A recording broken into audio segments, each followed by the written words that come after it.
e António Costa diz que um dos tópicos que referiram foi como impulsionar as relações entre Europa e África.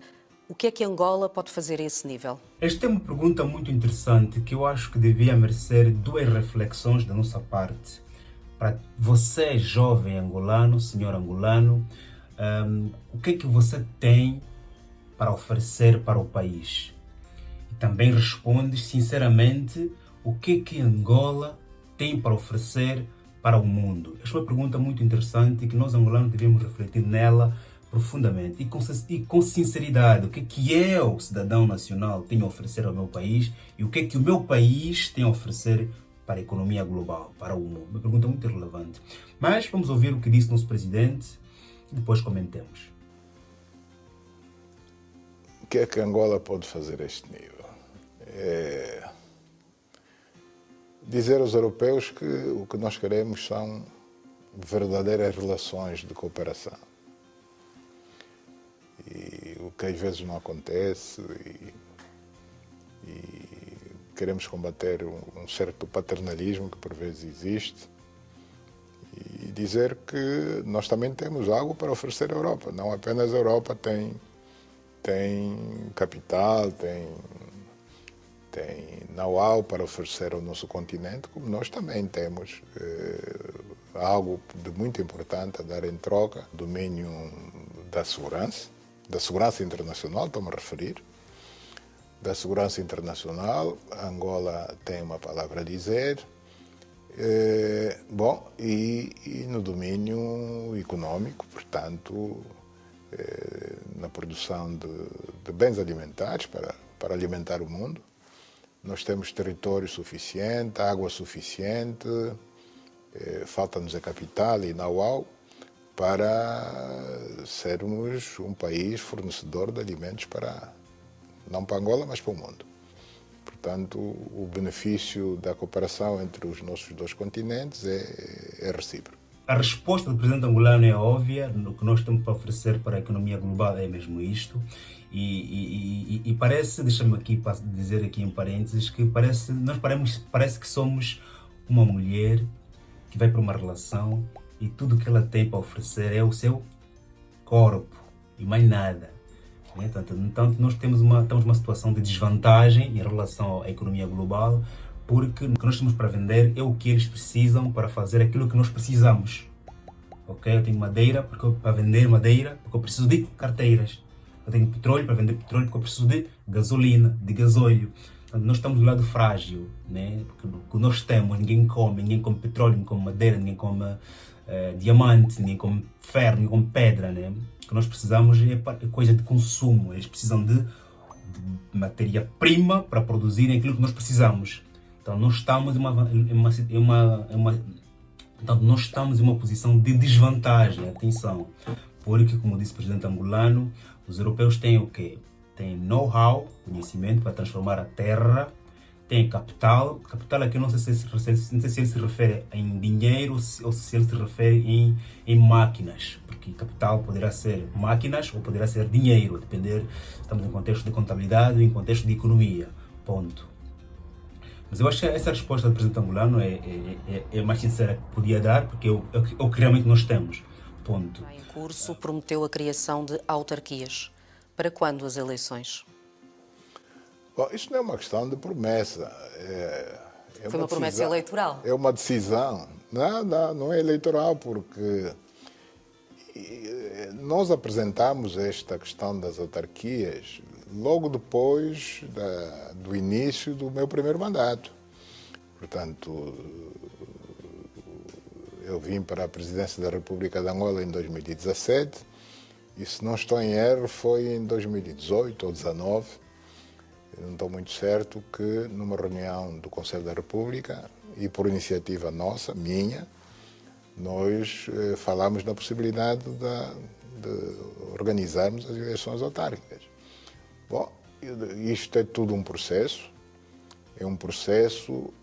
nunca houve eleições autárquicas em Angola, vai ser a primeira vez, vai acontecer, quando não sei, mas vai ter que acontecer necessariamente.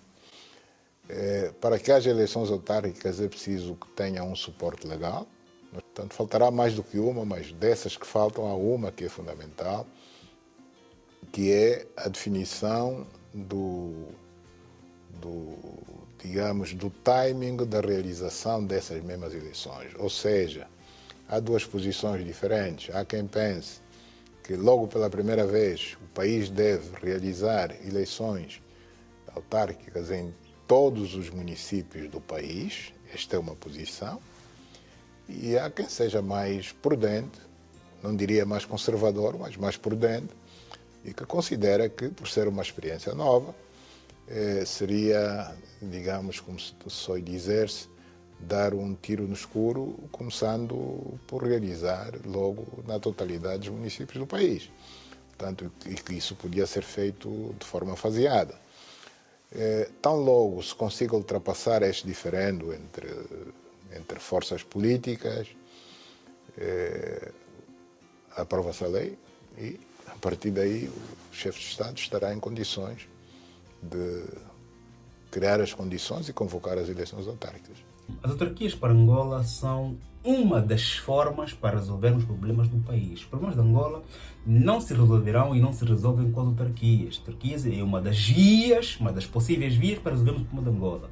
Porque, agora, eu acho que se os deputados com maioria de assentos no Parlamento, enquanto não decidem, não acabam de ser as leis que faltam serem discutidas e aprovadas, né? Nós continuamos a perder muito tempo com esse assunto das autarquias. Podemos acabar por pensar que o país não está a avançar porque não há autarquias, o que não é verdade, porque autarquias não são a solução dos problemas de Angola. Se neste momento não é possível realizar, porque ainda não há acordos lá na Assembleia, porque alguém não quer concordar ainda, porque se nem é possível agora, ok, não é possível. Vamos, de mesma forma, resolver os problemas do país com a autarquia. Até porque, também já disse aqui em outros vídeos, que as autarquias não são ao todo solução dos nossos problemas, porque as autarquias podem ser desenhadas de uma forma assim que não possam ser efetivamente autarquias, ok? Por isso é que eu acho que temos de parar de perder tempo com as autarquias. Quando tiver de ser, vai ser. Quando os que podem decidirem, vai ser. Enquanto não se decide, claramente vamos focar em outras questões do país que podem ser resolvidas, até porque o país não se resolve somente com autarquias. Bom, senão depois vamos estar aqui a tocar na mesma tecla, e vamos esquecer algumas questões mais importantes que podem ser resolvidas enquanto nós não resolvermos o problema das autarquias. Ponto. Aliás, não é à toa que nós a África pretende ter um assento no G20, pretende ter um assento, um ou mais, os que forem possíveis, como membro permanente do Conselho de Segurança das Nações Unidas, precisamente para corrigir essas relações que até a presente data consideramos ainda de alguma forma injustas. A intenção de querermos entrar para o G20 e para o Conselho de Segurança das Nações Unidas é relevante porque, ora vejamos, nós podemos nos comportar de duas formas. Ou nós entramos, ou nós insistimos para entrarmos, porque fazendo parte das plenárias do G20, claramente aprenderemos também a fazer como é que as coisas se fazem, como é que as economias se desenvolvem. Também se nós claramente tivermos a ambição de aplicar essas técnicas nos nossos países, porque muitos também só querem ir para o G20 para fazer fotografias lá com as coisas, com os pulos, mais nada, né? Ponto. Mas a parte vantajosa é de que nós podemos ir para lá para aprender como é que se faz a coisa. Ponto. 2, claro, fazer parte do Conselho de Segurança é vantajoso para nós, porque claramente não só passarmos a fazer parte dessas forças, como também poderemos criar internamente uma força para o continente. Por outra via, nós também podemos nos desligar desses pedidos, dessas humilhações, e nós criamos mesmo o nosso próprio G10, G7, G20 dentro do continente africano e claramente também assim criarmos o nosso grupo, aquilo que se chama de uma força de segurança do continente africano. Bom, nós também podemos usar duas vias, ou solicitamos para fazermos parte desses grupos, e é bom, ou fazermos o que é nosso, e eles, sem dúvida alguma, poderão vir atrás de nós, como já estão a vir agora durante esta crise política de Guerra Fria na Europa e América. Infelizmente, nós estamos hoje em um mundo desglobalizado. Desde 1945, fim da Segunda Guerra Mundial, até 2001, 2008, 2007, nós vivíamos em uma economia global. De 2008 a 2023, nós estamos a viver uma economia desglobalizada. Aliás, o mundo já estava desglobalizado. Começamos a globalizá-lo desde 1945, com o fim da Segunda Guerra Mundial, depois com o fim da Guerra Fria.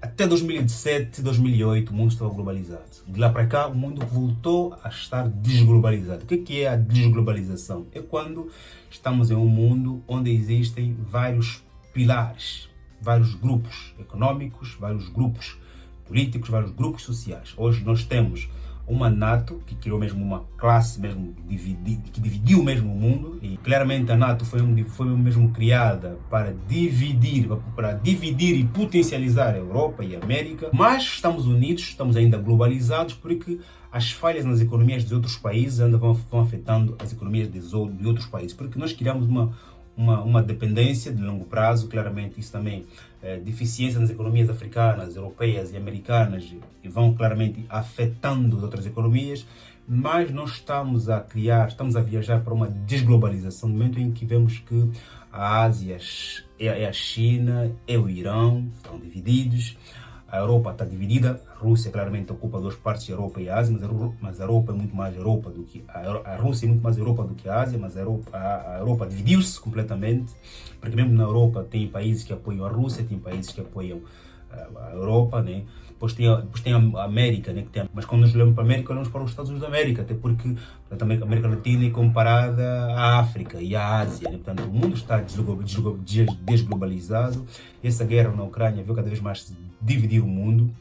Aqueles que apoiam a presença russa na Ucrânia são daquele time, outros os que negam são do outro time, e os que não se manifestam são os indecisos ou então são os medrosos. Portanto, o mundo está completamente dividido, estamos a caminhar para uma desglobalização que também é positiva. Por que é positiva? Porque na desglobalização, quando os países dependem das suas próprias economias, a questão da crise sistêmica, quando um país está em crise, afetar o outro é muito difícil. Logo, em todos os momentos da nossa economia, há vantagens e desvantagens. Na globalização, há vantagem porque há mais paz, mais união, mais unidade, há mais espírito de camaradagem, claramente.